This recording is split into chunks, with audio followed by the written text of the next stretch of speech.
I have to check my email. People email me. Oh my gosh, I love the emails, but sometimes I just don't check them fast enough to get your questions on the show or to call you.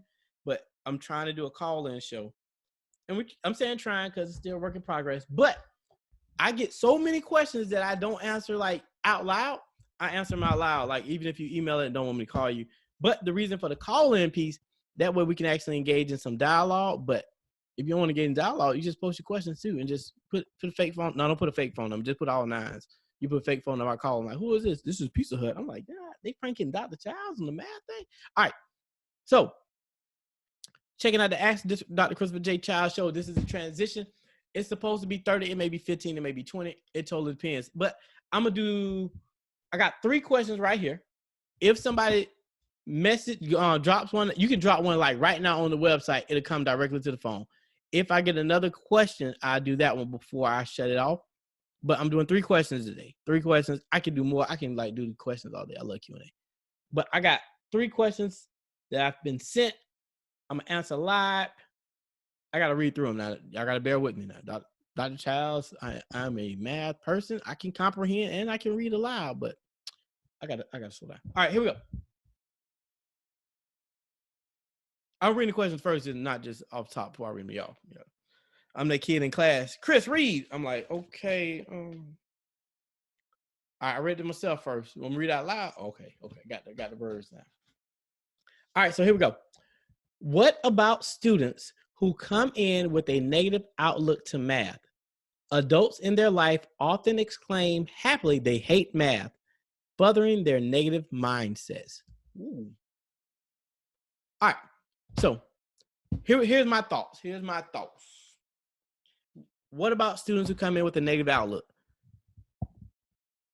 Most people come in with a negative outlook. Why? Because they had a bad experience. With them having a bad experience, it typically was because I guarantee you somebody was drilling. Hey, what's times? It's probably times tables. Hey, what's 6 times 9? I don't know it. All right, what's 6 times 9? I don't know it. What's 6 times 9? I don't know it. What's 9 times 6? I don't know it. That was it. So I hate math. Why do I use that example? Because hey, it's some parents homeschooling right now. Oh my gosh, they probably like, man, I don't know this stuff either. But coming back to this piece, how do we have to overcome that? Let's be real. So what it starts off with, how do we make math engaging and make it fun? If you've heard me talk, I say this all the time, how do you develop an interest that the student likes and you build upon that interest? If you can make math in their language, it changes if they like it. But a lot of times we teach math what we like. We teach stuff. Let me be honest. Some of the stuff we teach, you ain't gonna never use it. You ain't gonna never use it. Yeah. I have people argue with me all the time, like, Chris, you do use that and da-da-da. No, you don't use half the stuff. So with it being said, how do you make the stuff relevant on a regular basis? And then when working with some different leaders, we're actually looking at like, what are some skills students really don't need to go over in class? But for now, with what we have, when students come in with that negative outlook, how do you make it engaging and real? If your students like fashion design, think about, as a teacher in California, she's doing some cool stuff with fashion design and geometry. Dope work. Like DM her at me, I can get you in contact with her. But if she has students that like fashion, she's showing them through the lens of geometry, killer. So think about, what do your students like? How do we build upon it? That's how we're going to change their outlook. But if we continue to teach math as a bunch of formulas, I'm looking at some of these math books. I don't even like looking at it. It's just a bunch of formulas and pages of black and white. People going to think math is a worksheet and just something I got to do over and over and over and over again. You're like, oh my gosh. Like, all right. So yeah, change how we teach math. That's one of the ways that's going to change how we make it do. Oh, it's a good question. This is a good question. How do we change the mentality of teaching higher courses as rewards and lower courses as punishment? All right, here's my thing so we track students, but we also track teachers. What irked me when I first started teaching, the veteran teachers got the cream of the crop courses. First year teachers got whatever was left over, or like the bottom of the barrel course. Now I'm gonna put this back out there. If you're such a great teacher, why are you only teaching the AP Calculus the AP or the honors course. This is what I tell you. Well, Chris, I'm the best suited to teach these courses. I've been doing it for a while. I have high flying scores. Let's be honest. A lot of times you got some high flying students and you just reaping benefits. Number two, if you're so good of an educator and you can teach all this greatness, why are you not teaching the developmental courses or the freshman level courses at high school, or just the students who need the most assistance? I'm hearing crickets. I don't think y'all heard me.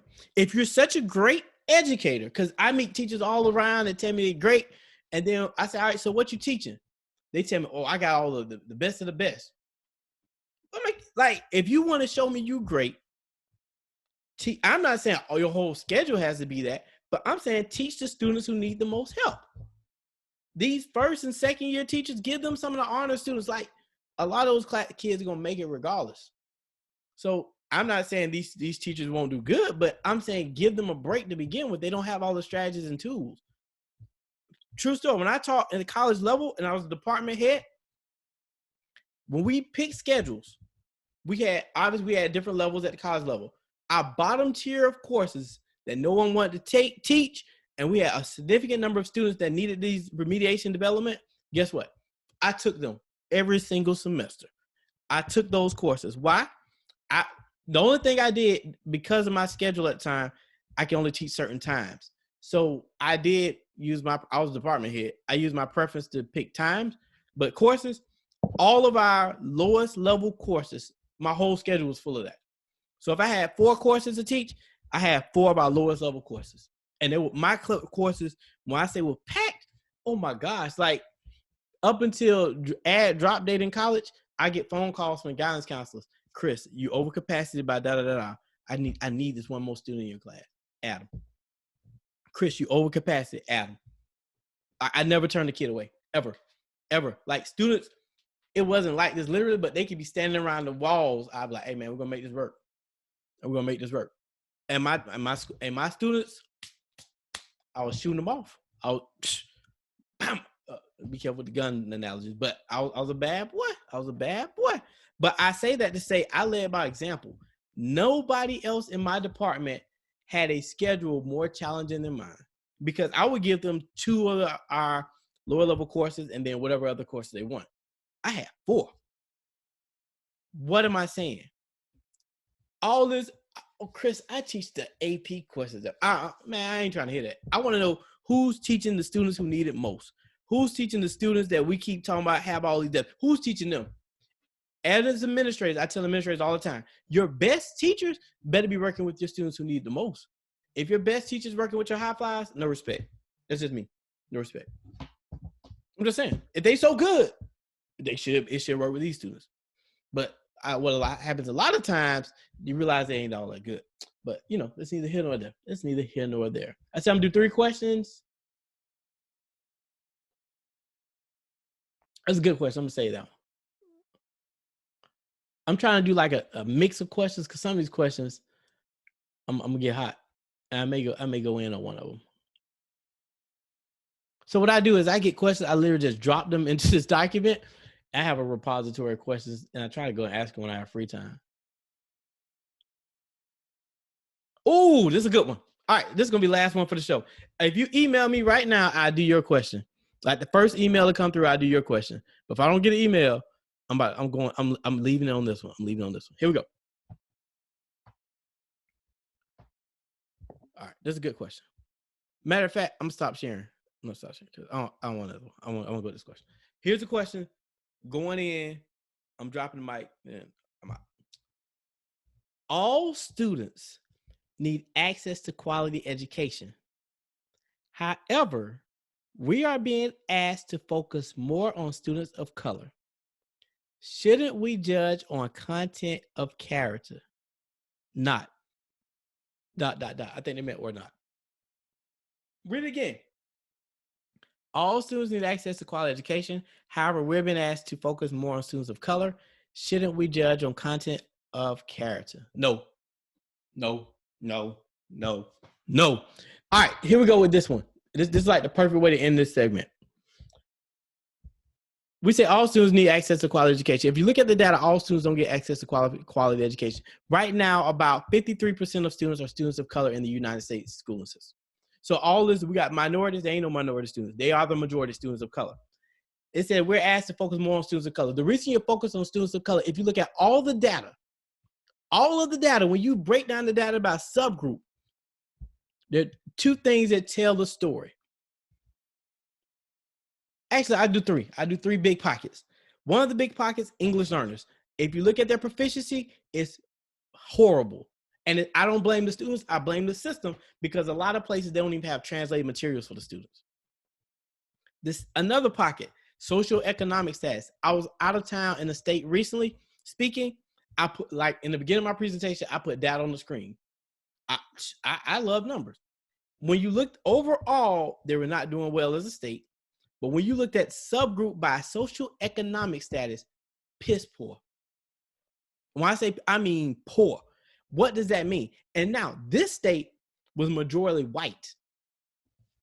Why did I bring that data point out? Because most of the time when I come speak, they're like, Chris, he's going to talk about the black kids and the brown kids, but we don't have no diversity problem. They didn't. But when we look at social economic status, they had a major problem. Next, looking at by subgroup, by race. Black, brown kids, on average, proficiency rates are lower. So that's why we focus. Like, I don't now, I always say come in looking at the glass half full. I'm positive, woosah, all that. When it comes to these students, I look at which students are not getting a quality education regularly. Black and brown students from low socioeconomic status, which are black and white and brown, and all the other color students, and English learners. That's what I look at then. So all this, we shouldn't focus on color. Yes, we should focus on color. Right now, I got a call. I got to be careful not to say this out loud. I got a call with somebody, their BP. I put a BP at a major company, and I'm about to go off on him because they're not focused on color. They're trying to jump around everything and not talk about color when the issue is color and social economic status. Prove me wrong. So that's why we need to focus on students of color, because they keep getting the short end of the stick with these lackluster educational environments. Show me the data that shows they're not. I said this, I think I said it on the podcast. I don't know if I said it on the podcast or off the air on the podcast. But when it comes to black and brown students' educational experience, when they receive high quality educational experiences, what do I mean? Problem solving. English learners receive problem solving. Students from low socioeconomic status receive problem solving. They achieve just like everybody else. But what happens when I go to these environments where the students who are the most vulnerable, they get that, oh, Chris, we have to work on some fact fluency with these kids. They're so low, they don't know number sense. That's crap. I can take any kid in the country. I put money on it. See, what I like about this environment, I can talk, I can go in. Like when I'm in, feature speaking, keynotes, I got to, Dr. Childs more. Chris is coming out now. I put money on it. I can go into any educational environment right now in the country with rich word problems and they can solve them.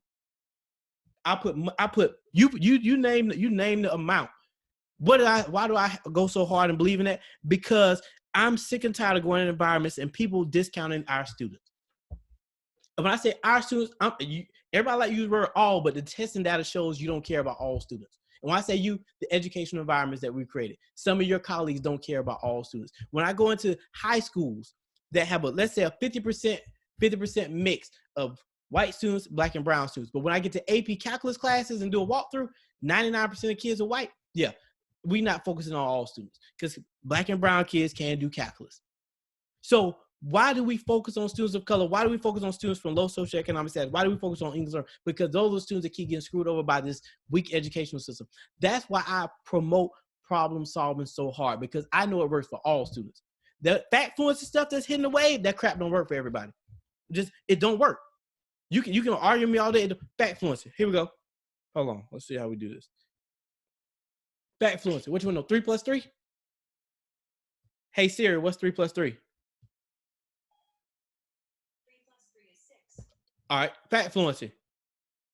Siri, what's 9 times 7? The answer is 63. All my devices lined up, so I got to start doing Hey Siri. But what does that mean? That means the crap that we're doing for what? For what? Now check this out. Hey Siri. Mark had 9 apples. James had 10 apples. They sold 5 apples. How many apples do they have left? Check it out. She found this on the web. She can't solve that. That's why we develop problem solvers, not rule followers. That's why I keep pushing you all when working with students to use rich word problems. That stuff is going to change the game for students. But if you keep doing these low-level tasks, and, oh, Chris, my kids are not on grade level, they ain't going to ever get on grade level if you keep doing the same crap year after year and keeping them off grade level. So what are you going to do to change that educational environment? So yes, we're going to focus on students of color. Yes, we're going to focus on students with low economics, socioeconomic status. Yes, we're going to focus on English learners. If you don't like it, I don't want to say, this ain't the profession for you. Because certain groups of students are succeeding because it's designed for them. You look at the examples in books. You look at the imagery on your walls. Who are you speaking to? Are you speaking to all of those groups that I just mentioned? Or are you speaking to the group that's succeeding? Heck, I succeed too. If it was built for me, guess what? I'm going to succeed too. But, nobody, Chris, we don't like to talk about color here. We don't like to talk about poverty. Well, guess what? That's what we're going to talk about. Because you say you care about all students. But your curriculum decisions, what you do, all of those things show me if you care about all students. So we're going to keep focusing on it. Look, I challenge, open up your textbooks. Look at how many authentic examples are non-white. Look at how many examples don't talk about the Greeks. And the Greeks ain't discovered nothing. Like, all right, I'm going to go there. The Greeks ain't discovered nothing. Just put it out there. You can fact check me. The Greeks have not discovered anything in math. They stole everything they got. That's facts, big facts. But if you look in textbooks, they get all the credit. And they ain't do nothing but literally copy it down and steal it. Facts. So thinking about your black and brown students, your low social, how are you showcasing and highlighting what they do? And they don't have to be, that's why I wear the shirt. You don't got to be an athlete. You don't got to be a hustler. You got to be a rapper. These kids got minds, but what are we doing to unlock their minds? What examples are we using? What tasks are we using? All right, I'm done. I got to end the episode. I got hot. Literally. Woo. All right. Let me see if we got any more questions. I got hot. Y'all know how I go. All right. We got any more questions. Like for me, when I say all students, I literally believe in every single student. Like I take this to heart, man. Like I don't know if y'all realize, like when it comes to students, like when I'm about to call this VP now, I'm riled up. He gonna get mad, but that's on him. But I don't play by students. I don't. No, all students. I don't. No. All right. Appreciate y'all tuning in to the Ask the DRK Child Show. You submit your questions, I'll respond to them. I'm probably gonna change the time limit. I'm gonna do like three to 4 questions an episode. Why? Y'all saw I just got hot. Like I gotta calm down. All right. I might appreciate every one of y'all. Keep doing what you do. See you on the next one. Hey, this is every day until now once this thing lifted, I'm back on the road. I ain't gonna be every day. But for now, hey, I want to rock with y'all. Let me know how I can support what you do. Thank you everybody for tuning in. If you're in the chat, I appreciate you actually typing in the chat. I'm gonna try to get more people involved in the chat. But yeah, all students, man. I'm out. Yeah, I got hot.